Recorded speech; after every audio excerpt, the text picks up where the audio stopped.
What's going on, guys? Welcome back to an episode of 2-Minute Gun Guide. In this episode, we're going to be covering the DMR-14 and going into the best class setup for this weapon in just under 2 minutes. So hopefully, guys, you stick around and enjoy the videos. If you do, be sure to leave a like and let me know in the comments if you're enjoying these quick to the point class setups, and I'll make sure to do more of them. The DMR-14 is a semi-automatic tac rifle that you can literally shoot as fast as your trigger finger can go. So if you have an extremely fast trigger finger, this thing is going to perform very, very closely to an automatic assault rifle. Whereas if it's not as fast, you can kind of get a couple of taps on them from longer range, or it's quite good from short range, and it can act as things like an SMG, or it can act as just a general decent weapon in all areas. So it's an absolutely amazing weapon, and obviously in Warzone, it is categorized as being broken in Warzone. So as I said, take it with a grain of salt, see how you find it in Cold War, but for me, it's probably one of the best guns in the game. But going into the class setup, this is on screen what I was typically using, so if you want to go and copy that and replicate it, be sure to go ahead and do that. But into the setup itself, so I use loads of different attachments on this weapon, and I'm going to go through today with a couple which will be your absolute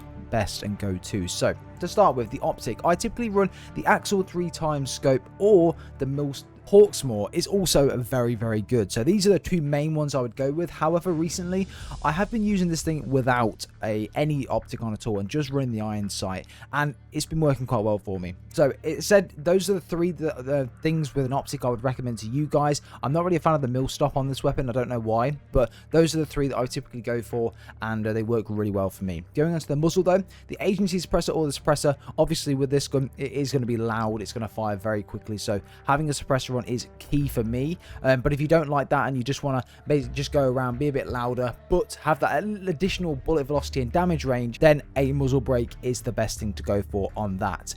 Going to a barrel, this is a very important thing to have on, and that is the fire rate of the weapon needs to be increased, because as I said, you have a single fire weapon, you want to make sure you can get as many bullets out as quickly as possible with your trigger finger, so the fire rate increase will allow you to do that. So the 16.3-inch titanium barrel will give you a 21% increase in fire rate, but if you didn't have this, the 17.1 also gives you a fire rate increase along with damage. It's entirely up to you which one you find better, but for me, the 16.3-inch titanium has just always worked well for me, because again, the damage doesn't really matter if the bullets are taking longer to leave the weapon. So if the bullets fire out as quickly as possible, so you can get the kill a lot faster.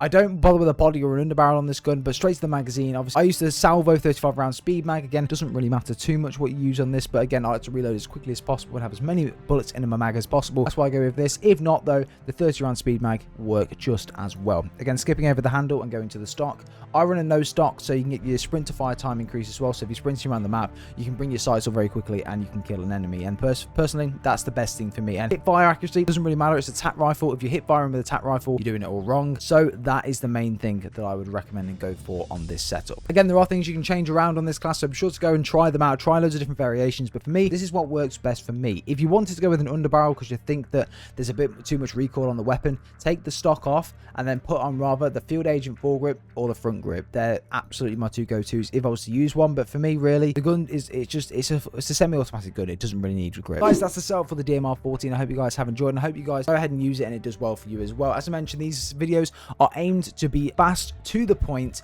so you guys can jump back into Warzone or Cold War quicker and just get that class set up and go and slay with the class setup I've given you. So guys, let me know in the comments if these videos are helping you out. If not, then of course I can go back to what I was doing previously. That's absolutely fine. But guys, without further ado, we'll see you in the next one.